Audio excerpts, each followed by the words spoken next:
अब हमें दो और देखने हैं, जो कि है ल्यूसीन और आइसोल्यूसीन। ठीक है, सबसे पहले हम देखेंगे ल्यूसीन।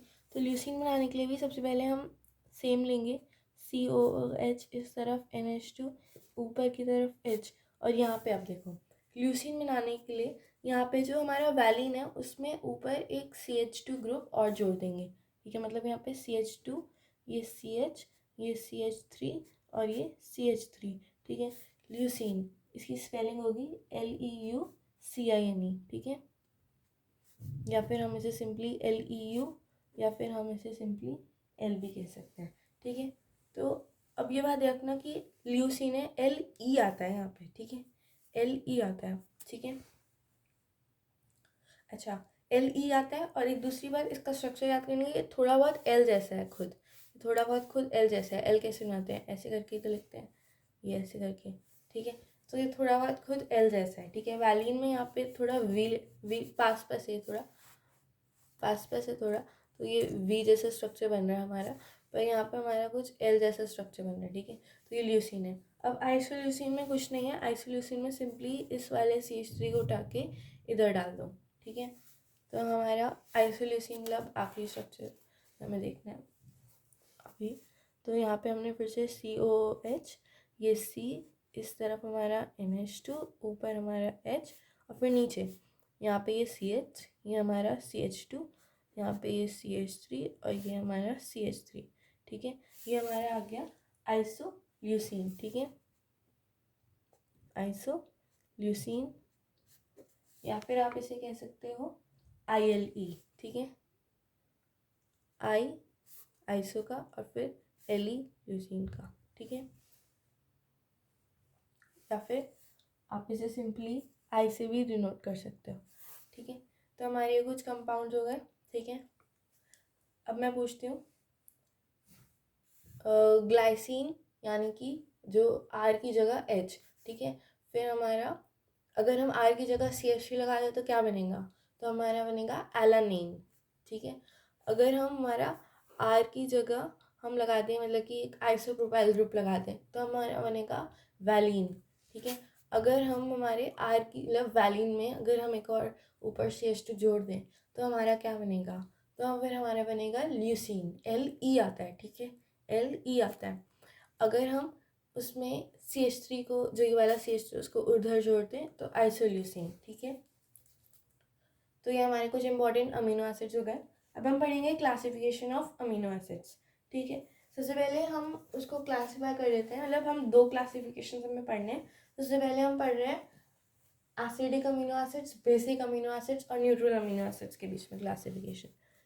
तो हमारा क्लासिफिकेशन,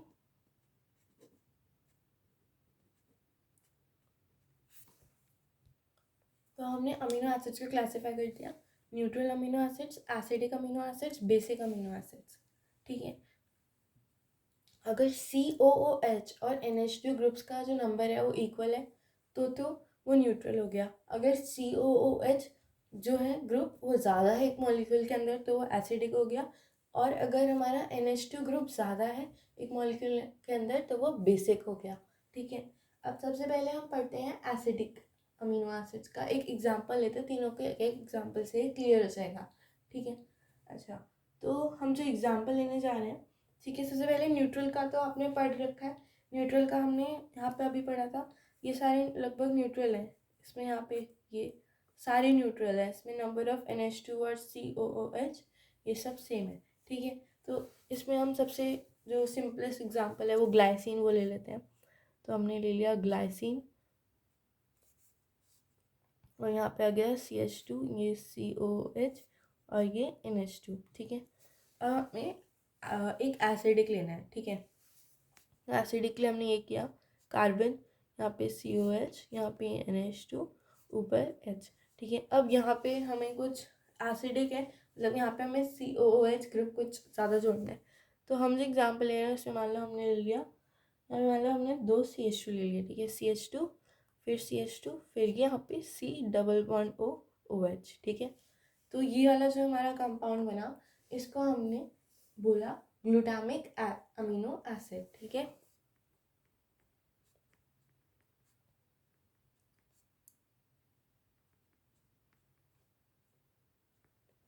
ग्लूटामिक अमीनो एसिड, ठीक है। तो यहाँ पे एक आ गया क्योंकि लास्ट में एक आ गया और एसिड आ गया, ठीक है, मतलब लास्ट में एक आ गया, ठीक है। एक वो एक एसिड से मतलब अब ऐसे कुछ रिलेट करके कह सकते हैं, ठीक है, ग्लूटामिक। और उसी तरह से मान लो कि हमने फिर से ये सेम यहाँ पे कॉपी कर दिया, ठीक है। ओके, ये फिर से बाहर जा रहा है। ओके,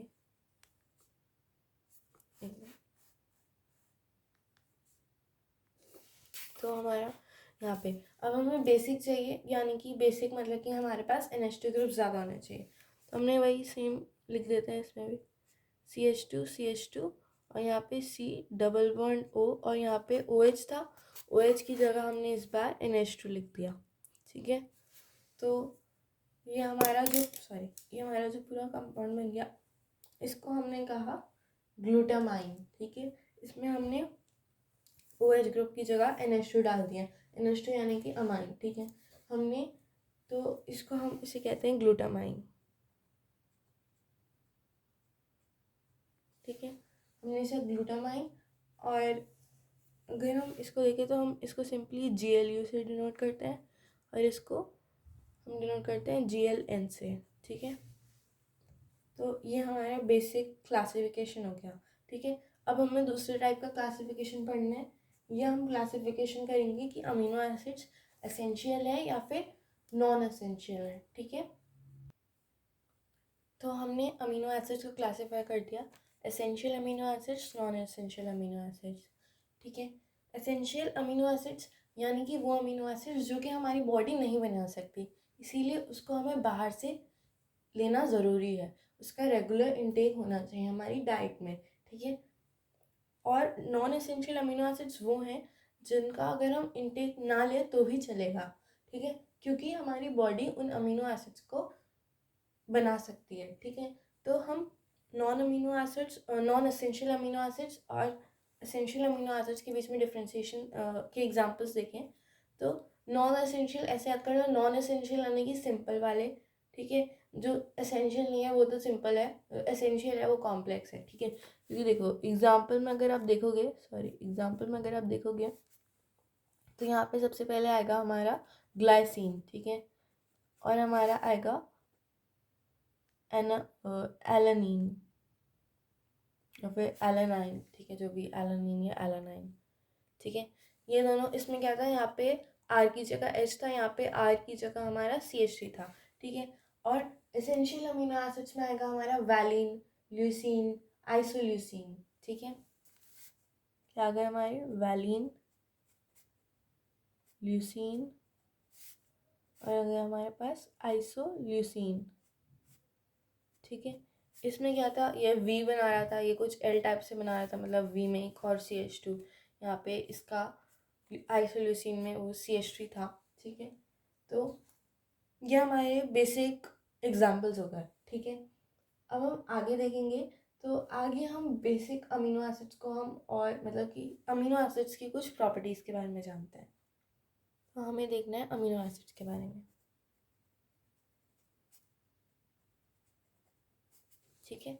अमीनो एसिड्स के बारे में देखेंगे तो सबसे पहले तो वो कलरलेस होते हैं, ठीक है। अच्छा, अब हमने एक अमीनो एसिड लिया बेसिकली, ठीक है। मान लो हमारे पास कुछ अमीनो एसिड है ये,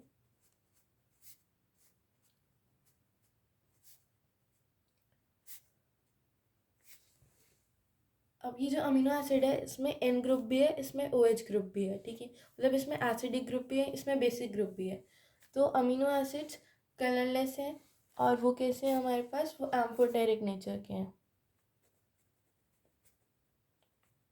ठीक है। अच्छा, वो एम्फोटेरिक नेचर के हैं और वो एक क्रिस्टलाइन सॉलिड होते हैं,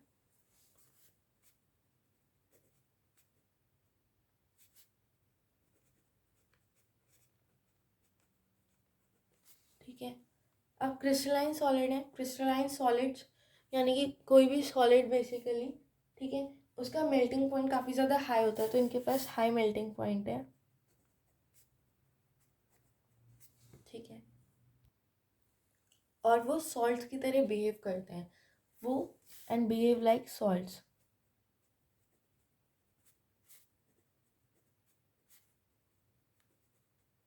ठीक है, और एक आखिरी पॉइंट हमारा बचा है, ये है ये वाटर सॉल्युबल होता है।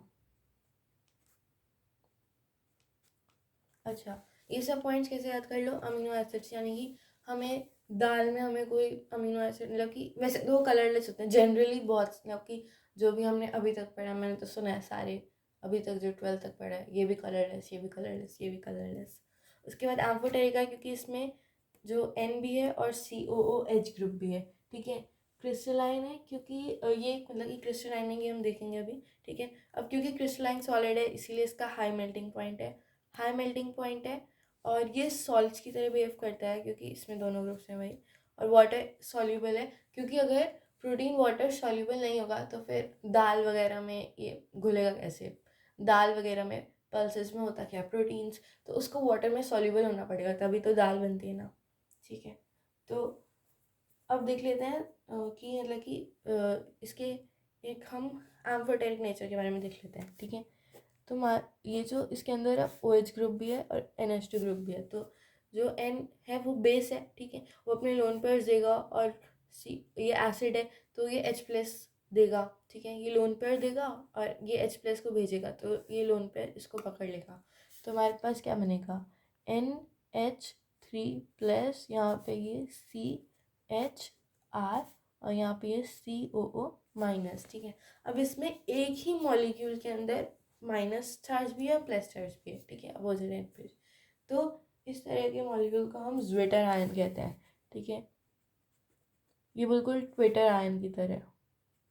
ठीक है, ट्विटर आयन कुछ नहीं होता लेकिन फिर भी ट्विटर तो होता है ना। ओके ओके, तो ये बिल्कुल ये ज्वेटर आयन है। ठीक है, मतलब ये ट्विटर की तरह लाइन करता है। मतलब कि मैंने कुछ ऐसे याद करा था कि जो ट्विटर है, Twitter is like a bird, blue bird, bird दो मतलब उसके दो पंख होते हैं, दोनों इट्स पे डिफरेंट। ठीक है, तो Twitter and it's like Twitter. Okay, let's leave this. तो अच्छा, ठीक है, अब ट्विटर आयन बनने की वजह से हम कह सकते हैं कि वो लॉन्ग चेन्स बना सकते हैं सॉरी, क्योंकि यहाँ पे अगला NH3+ मॉलिक्यूल है, वो इससे C++ से इंटरेक्ट करेगा। ठीक है, तो क्रिस्टलाइन सॉलिड्स हैं। अब क्रिस्टलाइन सॉलिड्स वो सॉलिड्स होते हैं जो जिनके जो पार्टिकल्स हैं वो एक रेगुलर और परफेक्ट वे में अरेंज होते हैं, मतलब एक रेगुलर एक पर्टिकुलर पैटर्न में अरेंज होता है। ठीक है, और वो उनके पास एक फिक्स ज्योमेट्रिकल शेप होती है और उनका हाई मेल्टिंग पॉइंट और बॉइलिंग पॉइंट होता है। ठीक है, उनको हम आयनिक सॉलिड्स, कोवैलेंट सॉलिड्स, ये हम सब हमने सॉलिड्स में पढ़ा था। ठीक है, तो अब जो हमारा ये आयन है ये ऐसा दिखता है, इस वजह से ये क्रिस्टलाइन है और सॉलिड है तो हाई मेल्टिंग पॉइंट कह सकते हो। ठीक है, और ये सॉल्ट की तरह बिहेव करता है। ठीक है, अच्छा, अब हम आगे बढ़ते हैं। तो सबसे पहले हम ये देखते हैं कि हम देखेंगे स्ट्रक्चर ऑफ प्रोटीन्स के बारे में। अच्छा, उससे पहले छोटी सी चीज़ कि इसको हम डायपोलर आयन भी कहते हैं। अब हम देखेंगे स्ट्रक्चर ऑफ प्रोटीन्स। ठीक है, तो प्रोटीन्स जैसे कि हमारे पास प्रोटीन्स हमने देखा जैसे कि ग्लाइसिन है, एलेनिन है। ठीक है, तो उन दोनों अब मतलब कि हमारा ये तो हमारे एक मतलब कि हमारा अल्फा अमीनो एसिड हो गया। ठीक है, पर हमने बोला कि प्रोटीन्स जो है वो अल्फा अमीनो एसिड से जोड़कर बने हैं। ठीक है, तो अभी तक हमने अल्फा अमीनो एसिड्स के बारे में पढ़ा, अब हम इनको जोड़ेंगे। ठीक है, हम देखेंगे कि इनको किस किस तरह से हम जोड़ सकते हैं। ठीक है, मान लो हमने ग्लाइसिन ले लिया और एलेनिन ले लिया। ठीक है, हम बात करें प्रोटीन्स की। हमने ग्लाइसिन लिया जो कि हमारा हो गया C++O OH, और यहाँ पे C, फिर यहाँ पे H, यहाँ पे H, फिर यहाँ पे आता है NH2। ठीक है, इसके साथ ग्लाइसिन के साथ हमने एनालिन यूज़ किया। एनालिन यानी कि हमारा NH2 C, यहाँ पे H, यहाँ पे एनालिन में क्या आ जाएगा, एलानिन में क्या आ जाएगा CH3। ठीक है, यहाँ पे COOH ऐसे कह सकते हो आप। ठीक है, अब यहाँ से वाटर मॉलिक्यूल रिमूव हो जाता है। ठीक है, इन दोनों का जो कॉम्बिनेशन है इससे वाटर मॉलिक्यूल चला जाता है, यहाँ से OH चला गया और यहाँ से एक H चला गया।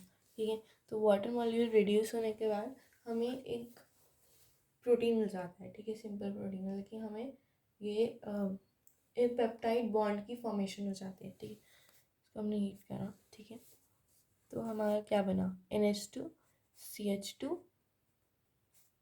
CO, फिर उसके साथ यहाँ पे OH हटा, यहाँ पे H हटा, तो यहाँ पे ये NH, ठीक है, फिर यहाँ पे ये CH CH3 और यहाँ पे COOH, ठीक है। तो अब हमारा जो ये बॉन्ड बना, ठीक है, इस कार्बन और इस नाइट्रोजन के बीच में, इस बॉन्ड को हमने एक नाम दिया, इस बॉन्ड का जो हमने नाम दिया वो हमने नाम दिया पेप्टाइड बॉन्ड, ठीक है। तो इस तरह से हमारी प्रोटीन्स की फॉर्मेशन होती है। तो इस तरह से यहाँ पे आगे बहुत सारे हैं, यहाँ पे पीछे यहाँ पे COOH, फिर से यहाँ पे NH2, फिर से ऐसी लंबी चेन बन जाती है। अब ज़रूरी नहीं है कि हमारा ये जो मॉलिक्यूल है ये ग्लाइसिन हो, ये हमारा मॉलिक्यूल एलानिन हो, हम कुछ भी और भी मॉलिक्यूल्स ले सकते हैं, ठीक है। अब ये जो हमारा कंपाउंड बना है इसको हम एक कह सकते हैं, इसको हम कह सकते हैं डाइपेप्टाइड, ठीक है।